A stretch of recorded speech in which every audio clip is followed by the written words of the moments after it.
Let's bring in Hugh Hewitt, host of the Hugh Hewitt Show on the Salem Radio Network and an MSNBC political analyst. Good afternoon to you. Hi. No, good morning. I'm in California. Good well, to talk there you to go then. Good morning to you. Hugh, let me get your take. Is that really the reason Nunes, in your opinion, is attracting so much criticism because he was, quote, too transparent? No, I think Devin Nunes is being attacked because he's a Republican by Democrats who want to create a lot of dust in the air and confuse people about Russia. Adam Schiff went to the White House yesterday, saw the same documents Devin Nunes did, and the media needs to ask Adam Schiff not whether different procedures, in his opinion, ought to have been followed, but whether he saw anything that surprised him, gave him concern, and if broadly disseminated throughout the government, as Evelyn Farkas suggested it was, whether or not he would be concerned about that. Well, Nunes made one big mistake, Sheinelle. He told Eli Lake, who is one of the town's preeminent national security reporters, that a whistleblower was his source. That wasn't true. That was his big mistake. But right Hugh, now, it's all about politics. To be fair, you mentioned Adam Schiff. I was reading before the show here. Schiff said one thing is very clear. There was no legitimate justification for bringing that information to the White House instead of the committee. Isn't that fair? I mean, he says it was also obtained at the White House. The fact that it was obtained at the White House makes the departure a little bit more concerning. But the fact that he took it to the White House instead of the committee, that is a valid concern. No, I really don't think so. I think Adam is a very good politician who's trying to kick up a lot of dust. Why not take it to your folks? Why would you? Because for some people, it felt like it appeared as if he was too calm. You can eventually take it anywhere, but there is no set of rules that says Devin Nunes, as chairman, doesn't get to go to see the president. Adam invented those rules in his own head. He's reimagining his authority as ranking member in the House of a minority committee. And I know what the Republicans are doing. They're pushing back and they're saying, guess what, Adam? You're in the minority. We've won the last 4 elections. Nancy Pelosi took you from the majority to a 46-person minority right now.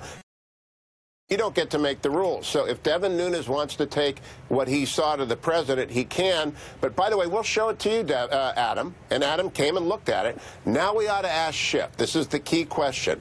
What did you see in those documents? Were you surprised by what you saw? But what about just the appearance of it, Hugh? Whether something is right or wrong, or ultimately whether, you know, regardless of his intention, what about just the optics of it? And then I think a lot of people are concerned because it seems like he kind of walked back on his claim that the president was monitored. So it just, you know, obviously if people smell suspicion, the president was not wiretapped. The president was not wiretapped, and I think we ought to be very clear about that. The Russia investigation has 3 silos. What did Russia do to us? That's the most important silo.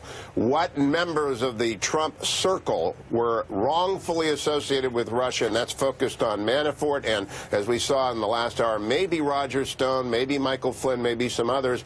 And then we have to ask what the Obama people did with information that ought to be held close. Did they spray it all over town and hope it get leaked like it got leaked with Michael Flynn? Well, I wanted to ask you about that. Per the New York Times, Nunes got the intel reports on the incidental surveillance of the Trump team with the help of at least 2 White House staffers. You were talking about that. So then what do you make about that? Does that, to you, sound like White House interference or a leak?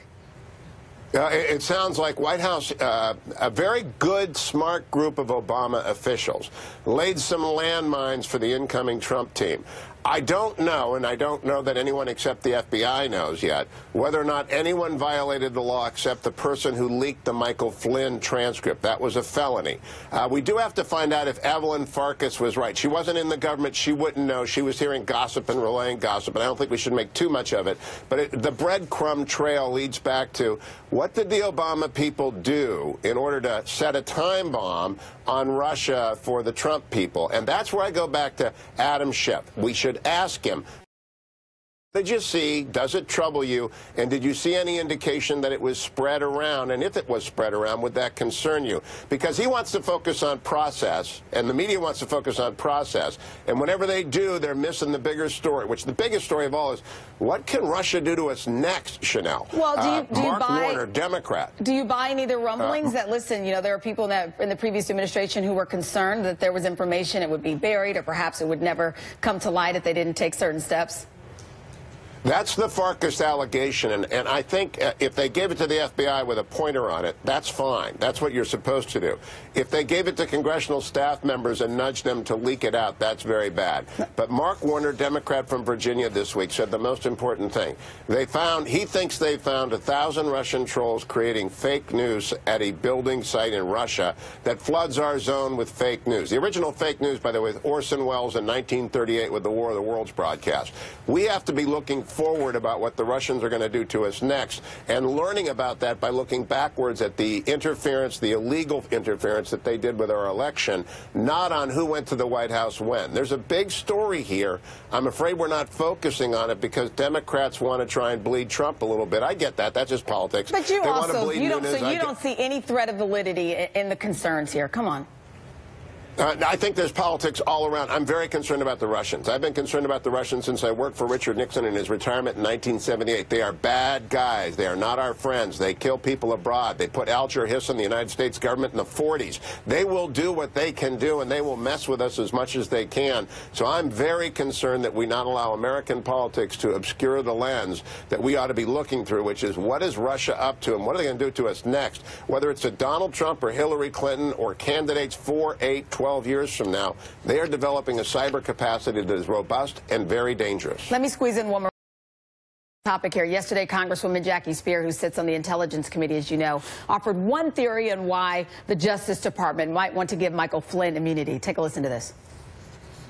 It would be granted by the Department of Justice if and only if it provided a bigger fish in terms of dotting the I's and crossing the T's and getting to someone who is more critical in terms of violating the law. But we also know that... I want to just interrupt for a moment, Congressman. You say a bigger fish. He was the national security advisor to the President of the United States. There aren't a whole lot of bigger fish out there. Clearly the President is a bigger fish.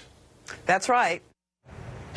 What do you think, Hugh, that that's a possibility, that the President is the real target here? It's wildly speculative. I won't engage in it because while General Flynn has problems and he can ask for immunity, and lots of immunities are given to people who are under investigation for exactly the reason the Congresswoman said, I want to remain responsible. There is no predicate for believing there is any investigation into the President or anyone in the White House.